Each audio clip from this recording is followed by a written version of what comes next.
一瓶北冰洋賣6塊，洋可樂却只要2塊5。國產汽水為什麼越賣越貴了？有城市的地方就有屬於自己的橘子味情懷。北京的北冰洋，玻璃瓶裝的橘子汽水，酸甜的氣息簡直是老北京人夏日消暑的神器。而西安的冰峰汽水和肉夹馍、涼皮組成了鐵三角，作為西安的名片，國民度不亞於兵馬俑和大雁塔。重慶的天府可樂，獨特配方融合的中草藥，不僅在當地火得一塌糊塗，還遠銷海外，讓外國友人也見識到了中國汽水的魅力。還有上海的正廣和天津的山海關，瀋陽的八王寺，廣州的亞洲汽水等等，都是當年稱霸飲料界的扛把子。那時候的國產汽水價格親民，幾塊錢就能抱回幾大瓶，不管是繁華的商業街，還是藏在深處的小巷子、小賣部裡，都能輕鬆找到他們的身影。然而到了上世紀90年代，國產汽水的却突然消失了，如今又卷土重来，甚至賣得比洋汽水的價格還要貴。國產汽水到底經歷了什麼，又為何越賣越貴了呢？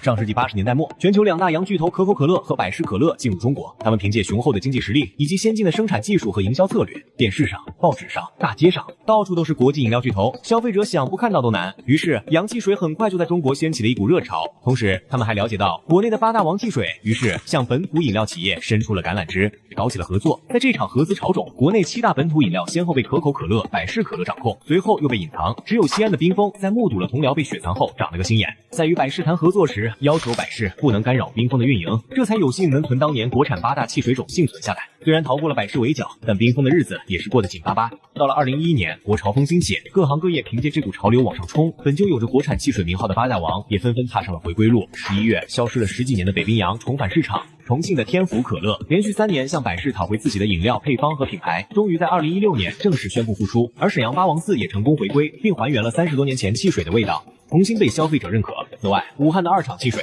崂山汽水、山海關汽水等眾多國產汽水品牌也都紛紛完成了品牌解凍和回歸。在了解了市場需求後，這些品牌並未原封不動，而是在保留了原味道的基礎上繼續進行深耕。在營銷上，國產汽水更是緊跟時代，消費者喜歡什麼他們就做什麼，不僅跟文旅打造 IP， 還會開展跨界聯名活動。好在一切努力沒有白費，國產汽水銷量每年都在以上漲的趨勢攀登。截止到2023年，國產8大汽水的零售銷量同比增長了47%，而大姚汽水更是一路狂飆，光是2021年就賣出30個億。隨着這些汽水的銷量不斷上漲，消費者們發現，曾經這些平民價的汽水，味道雖然還是那個味兒，但是價格卻翻了好幾倍，讓人忍不住想問，這到底是為啥呢？更讓人疑惑的是，國產汽水價格漲了，為何還總傳出虧錢的消息？而洋汽水可樂的價格一直都是2塊5，卻為何能賺得盆滿缽滿呢？其實啊，國產汽水之所以價格上漲，是多種因素造成的。近年來，全球經濟就像坐着過山車，起起伏伏的，而汽水生產必需的原材料，像白砂糖、水果濃縮汁等，價格更是猛漲。而且為了能提升汽水的品質，不少廠子都開始選用更優質的原材料，比如將天然果汁換成人工合成的果味香精，口味提上去了，但成本也大大增加了。